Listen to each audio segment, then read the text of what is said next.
নমস্কাৰ ছাৰ-বাইদেউসকল, মই Pankaj Barua right education তৰফৰ পৰা আজি মই UGC NET জুন 2020 চনৰ যিখিনি প্ৰিভিয়াছ ইয়াৰ কুৱেশ্যন পেপাৰৰ বিষয়ে আলোচনা কৰি আছিলোঁ, সেই ভিডিঅ' চিৰিজটোৰ আজি মই আন এটা ভিডিঅ' লৈ আহিছোঁ। এই ভিডিঅ' চিৰিজটো মই আপোনালোকক দি যাম। যদি আপোনালোকে ভাল পায় তেনেহ'লে লগৰ বন্ধু-বান্ধৱীবিলাকক চোৱাৰ লগতে শ্বেয়াৰ কৰি দিব। আজি প্ৰথম কুৱেশ্যনটো লৈ আহোঁ।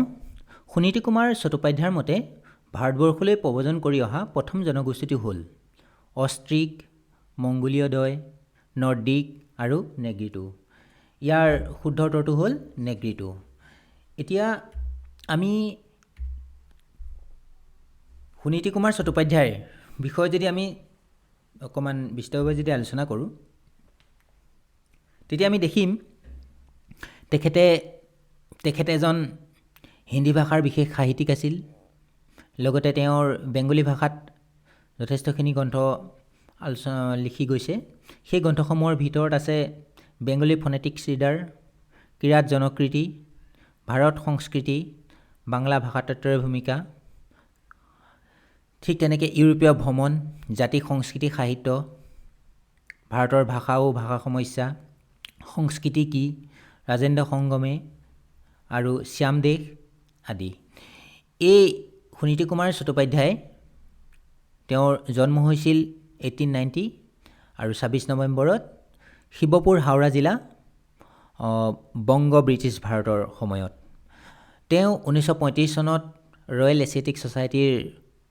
সভ্য নিৰ্বাচিত হৈছিল আৰু তেওঁ সাহিত্যৰ বাচপতি উপাধি লাভ কৰিছিলে। তেওঁ পশ্চিমবংগৰ বিধানসভাৰ অধ্যক্ষও আছিলে। তেওঁ লগতে 1955 চনত ভাৰত চৰকাৰে পদ্মভূষণ আৰু 1963 চনত পদ্মবিভূষণ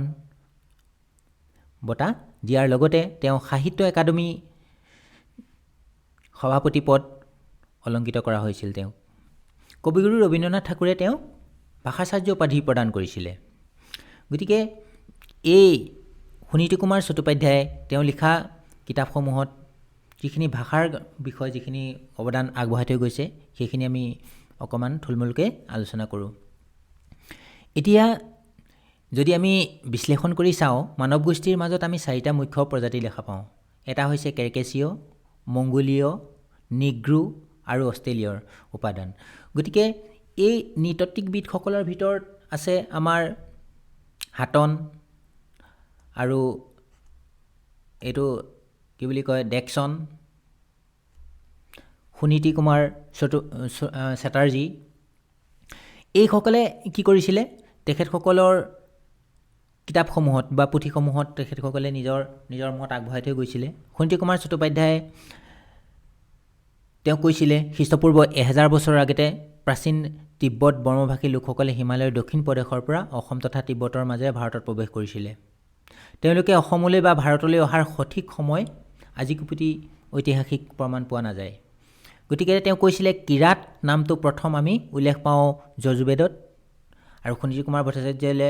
কৈছিলে যে ভাৰতলৈ প্ৰব্ৰজিত হোৱা এই মংগোলীয় লোকসকলৰ আৰ্য ভাষাভাষীসমূহক কিৰাত নাম দিয়া হৈছিল। আৰু তেওঁৰ কিৰাত জনকৃতি গ্ৰন্থত কৈছে যে অন্ততঃ খ্ৰীষ্টপূৰ্ব 700 বছৰৰ আগতেই ইণ্ডো আৰ্য লোক বিহাৰত উপস্থিত হয়। তাৰপিছত পূবলৈ প্ৰব্ৰজন আৰম্ভ কৰি অসমত আহি প্ৰৱেশ কৰেহি। এতিয়া এই মুখ্য প্ৰজাতিকেইটাৰ বিষয়ে ভুৱন কুমাৰ দাসেও মন্তব্য দিছিলে যে নেগ্ৰিটো নিগ্ৰো প্ৰজাতিৰ প্ৰতিনিধি। গতিকে এনে ভাষা নৃতাত্ত্বিকবিদসকলে কি কৰিছিলে, কৈছে যে অতি কমেও 115টা জনগোষ্ঠীয়ে প্ৰাচীন কালৰ পৰা আমাৰ ভাৰতবৰ্ষত বসবাস কৰি আছিলে। খ্ৰীষ্টপূৰ্ব 3-4 হাজাৰ বছৰ পূৰ্বেই উত্তৰ পূৰ্বাঞ্চলত প্ৰৱেশ কৰা এই জনগোষ্ঠীসমূহৰ মূলতঃ হৈছে মংগোলীয় আৰু ফিলিপাইনিক জাভা মূলৰ। অষ্ট্ৰলয়ত বা অষ্ট এছিয়াটিক বা কেতিয়াবা পশ্চিমৰ দুৱাৰদি এই ভাষীৰ মানুহে বা বেদৰ এই জাতিৰ মানুহসকলে প্ৰৱেশ কৰিছিলে। আৰু লগতে আলপাইন ৰাজ্যসকলক অহাৰ পূৰ্বতে অসম এই ভূখণ্ডলৈ আৰ্য আৰু এটা সোঁত প্ৰবাহিত হৈছিল। গতিকে এতিয়া আমি নেক্সট কুৱেশ্যনটো চাওঁ। নেক্সট কুৱেশ্যনটো আছে অলংকাৰৰ বিষয়ে। উপমা আৰু উপমেয়ৰ অভেদ কল্পনাৰ ফলত সৃষ্টি হোৱা অলংকাৰক কি বুলি কোৱা হয়? যমক, ৰূপক, অনুপ্ৰাস আৰু উৎপ্ৰেক্ষা। ইয়াৰ শুদ্ধটো উত্তৰ হৈছে 2 ৰূপক এতিয়া যদি আমি অলংকাৰৰ বিষয়ে যদি চাবলৈ যাওঁ অলংকাৰ শব্দৰ অলম শব্দৰ পৰাই অলংকাৰ শব্দৰ উৎপত্তি হৈছে অলম শব্দৰ অৰ্থ হৈছে ভূষণ গতিকে কাব্য আৰু সাহিত্যক যাৰ দ্বাৰা অলম ভূষিত কৰা হয় সেয়ে হৈছে অলংকাৰ ব্যাপক অৰ্থত অলংকাৰ শব্দৰ অৰ্থ হৈছে সৌন্দৰ্য আৰু সংকীৰ্ণ অৰ্থ হৈছে অনুপ্ৰাস উপমা ৰূপক আদি গতিকে আমাৰ সাহিত্যত অলংকাৰ অবিহনে সাহিত্য হ'বই নোৱাৰে এতিয়া অলংকাৰ শাস্ত্ৰৰ প্ৰথমাচাৰ্য ভৌমহে তেওঁ কৈছে বক্তুভি ধেয়া শব্দোক্তি বিস্তা বাচামলংকৃতি ইয়াৰ অৰ্থ হৈছে কবিৰ অভীষ্ট সিদ্ধিৰ জোখাই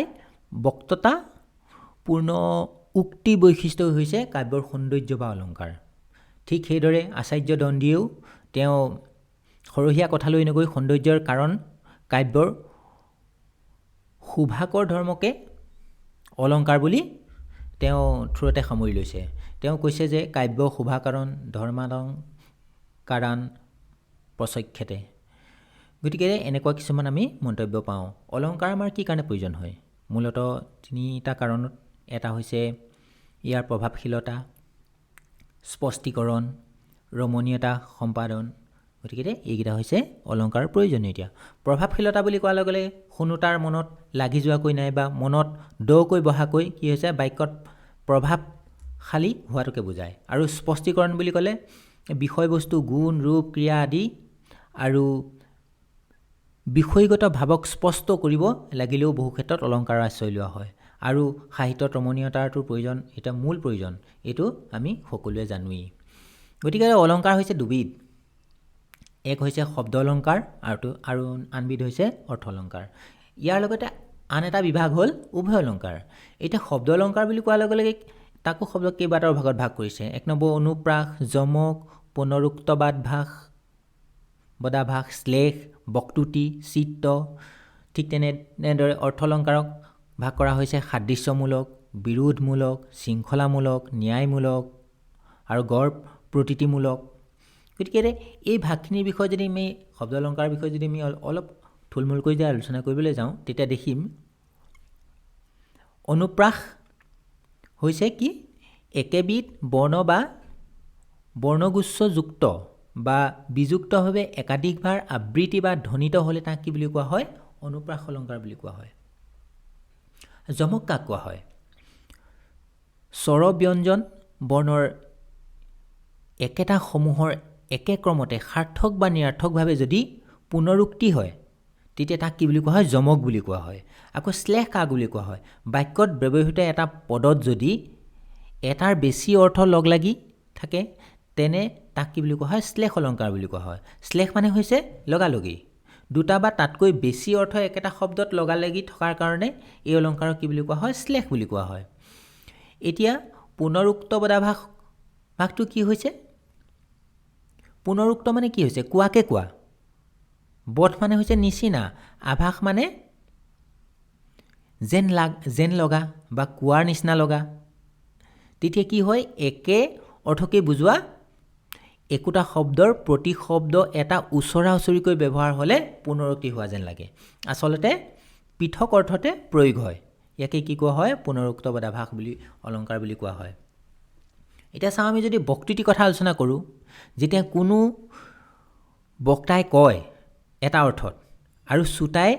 জানি শুনিও আন এটা অৰ্থলৈ আচল অৰ্থটো লুকুৱাবলৈ খোজে তেতিয়া কি কয় তাক বক্তৃতি অলংকাৰ বুলি কোৱা হয় উদাহৰণস্বৰূপে যদি আমি চাওঁ এনে কাৰিকৰি শিলত কটোৱা অসভ্য আছিল এনে সিজাতি সিদিন এই অসমৰ অসভ্য জাতিৰ পূৰ্বপুৰুষৰ হয় বা ই চিন ই হৈছে এটা বক্তৃতি অলংকাৰৰ উদাহৰণ এতিয়া যদি আমি 18 নম্বৰ কুৱেশ্যনটো চাওঁ এই শব্দটো হৈছে শংকৰদেৱৰ বিৰচিত ৰচনাটিৰ ছন্দ এই বক্তৃতিত কি বুলি কৈছে আমি চাওঁচোন মধু দানৱ দাৰণ দেৱ বৰং বৰ বাৰিজ লোচন চক্ৰ ধৰং এইটো কি ছন্দ চতিহা ভতিমা চপয় আৰু টুটয় ইয়াৰ শুদ্ধটো হৈছে টুটয় এতিয়া যদি আমি চাওঁ ভটিমা কি ভটিমা হৈছে স্তুতি বা প্ৰশস্তিমূলক গীত ভূতসকলে গোৱা গীতেই হৈছে ভটিমা মহাপুৰুষ গুৰু দুজনাই তেখেতসকলে কেইটামান ভটিমা ৰচনা কৰিছিল সেইকেইটা হৈছে কি নাটকীয় ভটিমা দেৱ ভটিমা ৰাজ ভটিমা আৰু গুৰু ভটিমা আৰু গুৰুজনাই তিনিটা ভটিমা আমাৰ মহাপুৰুষ শ্ৰীমন্ত শংকৰদেৱে তিনিটা ভটিমা ৰচনা কৰিছিলে সেইটো হৈছে নাটকীয় ভটিমা দেৱ ভটিমা আৰু ৰাজ ভটিমা ইয়াৰ পিছত মহাপুৰুষ মাধৱদেৱে কি কৰিছিলে শংকৰদেৱক গুৰু মানি লৈ তেওঁ এটা পিছত এটা ভটিমা ৰচনা কৰিছিলে আৰু সেই ভটিমাটিও হৈছে কি গুৰু ভটিমা আৰু শ্ৰীমন্ত শংকৰদেৱ সৰ্বগুণাকৰ যাকে সি নাহিকে উপমা গতিকে এইটো এটা কি হৈছে গুৰু ভটিমাৰ উদাহৰণ এতিয়া যদি আমি নাটকীয় ভটিমালৈ চাওঁ কালীয় দমনত কি কৈছে জয় জয় জগত মহেশ্বৰ আৰু পাৰিজাত হৰণৰ জয় জয় যাদৱ দেৱ জয় জগত নিবাস আৰু জয় জয় যাদৱ দেৱ মুৰাৰী ইত্যাদি হৈছে নাটকীয় ভটিমাৰ উদাহৰণ এতিয়া যদি আমি দেৱ ভটিমালৈ চাওঁ বন্দু গোবিন্দা গোপীজন মানন্দা জয় জগদীশ ইষ পেশীয়ে চানুৰ সভামহ কৃষ্ণৰ বাল্য জীৱনৰ কথাকে এই তিনিটা হৈছে দেৱ ভটিমা ৰাজ ভটিমাত যদি চাওঁ জয় জয় মল্লৰ নৃপতি ৰসজান গীতটো হৈছে ৰাজ ভটিমাৰ উদাহৰণ এতিয়া যদি আমি টুটয় শব্দটো যদি চাওঁ টুটয় শব্দটো এটা কি শব্দ সংস্কৃত শব্দৰ পৰা সৃষ্টি হৈছে টুটয় সংস্কৃতত ছন্দ বিশেষ নাৰায়ণ সভাত লিখা টুটক ছন্দত লিখা টুটয় হ'ল মধু দানৱ দাৰণ দেৱ বৰম বৰ ৱাৰিজলোচন চক্ৰ ধৰম এতিয়া চপয় বিষয়ে যদি চাওঁ চপয় ছন্দত ৰচিত স্তৱ বা গুণ বৰ্ণনাৰ নামেই হৈছে চপয় চপয় এটা উদাহৰণ হ'ল শুন শুন ৰুক্মিণী মাই কৃষ্ণ গুণ বাহানো নাযায় গতিকে নাটত দুবিধ গীত থাকে এবিধ হৈছে ৰাগ সংগীতৰ অন্তৰংগ আনবিধ হৈছে সাধাৰণ পয়াৰ গতিকে শংকৰদেৱৰ টুটয় চপয় বিষয়ে আমি সকলোৱে জানো এই বিষয়ে আমি যদি অকণমান ফঁহিয়াই চাওঁ সাধাৰণতে সিন্ধিৰাৰ আগত গোৱা প্ৰৱেশৰ গীততে গীতাংশৰ আৰম্ভ হয় ইয়াৰ পিছত বিভিন্ন চৰিত্ৰত মনৰ ভাৱ অনুভূতি প্ৰকাশক আৰু চাল চালনা বুজোৱা গীতবোৰক সংলাপৰ মাজেৰে খোল তালেৰে গোৱা হয় পয়াবিলাকক সাধাৰণতে কৰুণ ৰসৰ হয় বিলাপৰ বাবেই যেন নাটত পয়াৰ সন্নিৱিষ্ট হৈছে নাটৰ বেলেগ বেলেগ সাঁচিপতীয়া পুথিত বিলাপৰ পয়াৰৰ সংখ্যাৰ তাৰতম্য দেখা যায় বিশেষকৈ তিৰোতাৰ চোতাৰ বাবে বিলাপবোৰ বৰ চিত্তাকৰ্ষক সেইবাবে পিছৰ কালত অনেক নাটত প্ৰক্ষিপ্তভাৱে পয়াৰৰ সংযোগ হোৱা দেখা গৈছে এতিয়া আমাৰ মহাপুৰুষ গুৰু দুজনাই নৱবৈষ্ণৱ ধৰ্ম প্ৰচাৰ কৰাৰ কথা সকলোৱে জ্ঞাত আৰু এই গীতসমূহ হৈছে আধ্যাত্মিক ভাৱপূৰ্ণ আৰু এই গীতসমূহক পিছৰ কবিসকলে কি গীত বুলি কোৱা হৈছে বৰগীত বুলি কৈছিলে আৰু ইয়াৰ এই গীতসমূহ ব্ৰজাৱলী ভাষাত লিখা ব্ৰজ বুলি বা ব্ৰজাৱলী বুলি কোৱা হয় এই গীতসমূহৰ মূল হৈছে শ্ৰীকৃষ্ণৰ ভক্তিৰ ব্যাখ্যা কৰাই হৈছে বৰগীতৰ মূল উদ্দেশ্য এতিয়া যদি আমি চাওঁ বৰগীতসমূহক অন্যান্য পণ্ডিতসকলে অন্যান্য নামাকৰণ দি গৈছে ইংৰাজীতে বাণীকান্ত কাকতিয়ে বৰগীতসমূহক নোবেল নাম্বাৰ বুলি কৈছে কালিৰাম মেধিয়ে গ্ৰেট ছং বুলি বা ছং চেলেষ্টেৰিয়েল বুলি কৈছে দেৱেন্দ্ৰনাথ বেজবৰুৱাই হলি ছং বুলি আখ্যা দিছে এইবিলাক প্ৰশ্ন সচৰাচৰ আহিয়ে থাকে যিকোনো ধৰণৰ কম্পিটিটিভ এক্সামত শংকৰদেৱৰ ৰচনা মুঠ ১.৫ কোটিটা গীতৰ সংগ্ৰহ পোৱা যায় চৰিত পুথিমতে তেখেতে ১২ কোটি বৰগীত ৰচনা কৰিছিলে কমলা বায়নে কি কৰিলে আওৰাবলৈ নিয়াওঁতে বনজুয়ে সেই গীতসমূহ কি কৰিছিলে বনজুয়ে পুৰি নষ্ট কৰিছিলে সেইটো আমাৰ বাবে অতি দুখৰ খবৰ মাধৱদেৱে ১২ কোটি গীত ৰচনা কৰিছিল বুলি প্ৰবাদ আছে যদিও বৰ্তমান ৯ কোটিমান গীতহে উপলব্ধ আছে অৱশ্যে ইয়াৰ ভিতৰত কিছু সংখ্যক অংকীয়া নাটত সন্নিৱিষ্ট হৈ আছে এতিয়া আজি ১৯ নম্বৰ প্ৰশ্নটোলৈ আহোঁ ৰৌদ্ৰৰসৰ স্থায়ীভাৱ হ'ল ক্ৰোধ উৎসাহ যুগুষ্পা আৰু বিস্ময় ইয়াৰ শুদ্ধ উত্তৰটো হ'ল ১ নম্বৰ ক্ৰোধ এতিয়া আমি যদি ৰসৰ বিষয়ে যদি আলোচনা কৰিবলৈ যাওঁ ৰস কিনো সাহিত্যত যিদৰে অলংকাৰৰ প্ৰয়োজন সাহিত্যত সেইদৰে ৰস হৈছে মূল সাহিত্যৰ প্ৰাণকেন্দ্ৰ ৰস অবিহনে সাহিত্য নিৰ্জীৱ যদি এজন পাঠকে যদি এটা সাহিত্যৰ যদি ৰস উলিয়াব নাজানে তেনেহ'লে সেই সাহিত্য কি সি অনুধাৱনেই কৰিব নোৱাৰে ৰসোপলব্ধিৰ ক্ষেত্ৰত এটা কথা উল্লেখনীয় যে সুহৃদয়জনেহে ইয়াৰ অস্তিত্ব সত্যৰূপে উপলব্ধ কৰিব পাৰে নাট্যশাস্ত্ৰৰ প্ৰণেতা ভৰতই কি কৈছিলে ন ৰসাদৃতে ক্ৰচিদৰ্থ প্ৰৱৰ্ততে অৰ্থাৎ ৰসৰ অবিহনে কাব্যৰ কোনো অৰ্থই হ'ব নোৱাৰে ঠিক আমি সকলোৱে জানো ৰস হৈছে 9 বিধ সেই 9 বিধ ৰস হ'ল আদি বা সিংগাৰ বীৰ ভয়ানক কৰুণ বিভৎস হাস্য শান্ত অদ্ভুত আৰু ৰুদ্ৰ গতিকে ভৰতে কি কৈছিলে বিভৱ অনুভৱ আৰু সঞ্চাৰী ভাৱৰ সংযোগত ৰসৰ নিষ্পত্তি হয় আৰু সাহিত্য দৰ্পণত কৈছে বিভৱ অনুভৱ আৰু সঞ্চাৰী ভাৱৰ সহযোগত স্থায়ীভাৱে ৰূপান্তৰিত হৈছে কি ৰস গতিকে এই ৰসৰ বিষয়ে যদি আমি আলোচনা কৰিব যাওঁতে আমি ৰৌদ্ৰ ৰস আৰু বাৎসল্য ৰসৰ বিষয়ে অকণমান এতিয়া আলোচনা কৰিম ৰৌদ্ৰ ৰস মূলতঃ হৈছে ইয়াৰ মূল হৈছে স্থায়ী ভাৱ ক্ৰোধমূলক কথা বতৰা বা কাৰ্যৰ যোগেদি এই ৰসৰ সৃষ্টি হয় শংকৰদেৱ আৰু মাধৱদেৱৰ ৰচনাত একচুৱেলি ৰৌদ্ৰ ৰসৰ প্ৰভাৱ খুব কম দেখা যায় যদিও ৰাম বিজয় নাটকত অংগীকাৰবদ্ধ দশৰথে বিশ্বামিত্ৰৰ লগত ৰাম লক্ষ্মণক পঠাবলৈ অস্বীকাৰ কৰাত বিশ্বামিত্ৰৰ অতিশয় ক্ৰোধান্বিত হৈছে আৰু ইয়াৰ যোগেদি ৰৌদ্ৰ ৰসৰ সৃষ্টি হৈছে ঠিক আন এঠাইত পৰশুৰামৰ চৰিত্ৰৰ যোগেদি ৰৌদ্ৰ ৰসৰ প্ৰকাশ ঘটিছে অজগৰ ধনু ভংগ শুনি প্ৰচণ্ড মূৰ্তিৰে আজুত তুহৰ কণ্ঠৰুধিৰে পুনু নিকা কৰব বুলি ৰামক আক্ৰমণ কৰিবলৈ পৰশুৰামে খেদি গৈছে আচলতে এইবোৰ হৈছে ৰৌদ্ৰ ৰসৰে একোটা উদাহৰণ এতিয়া যদি আমি চাওঁ এই নৱৰসৰ উপৰিও বাৎসল্য ৰসকো কোনোৱে অলংকাৰিকসকলে নৱৰসৰ সৈতে স্থান দিব খুজিছে গতিকে পুত্ৰ বা সন্তান আদিৰ প্ৰতি অনুৰুক্ত আদি স্থায়ী ভাৱক কি কৈছে বাৎসল্য ৰসৰ সৃষ্টি হৈছে মহাপুৰুষ মাধৱদেৱৰ ৰচনাত বাৎসল্য ৰসৰ উদাহৰণ পোৱা যায় শংকৰদেৱৰ নাটক কেইখনৰ ভিতৰত ৰাম বিজয়ত দশৰথৰ চৰিত্ৰ আৰু কালীয় দমনত নন্দ যশোদাৰ জৰিয়তে বাৎসল্য ৰসৰ ফুটি উঠিছে আজি আমি শেষৰ প্ৰশ্নটোলৈ আহিছোঁ যদি এই ভিডিঅ'খিনি যদি আমি বনাবলৈ যাওঁ আৰু বহুত কুৱেশ্যন আছে বহুত দীঘলৈ যাব মই ছুটিকৈ ভিডিঅ'খিনি বনাইছোঁ নেক্সট ভিডিঅ'ত আকৌ আমি পিছৰ কুৱেশ্যনখিনি আলোচনা কৰিম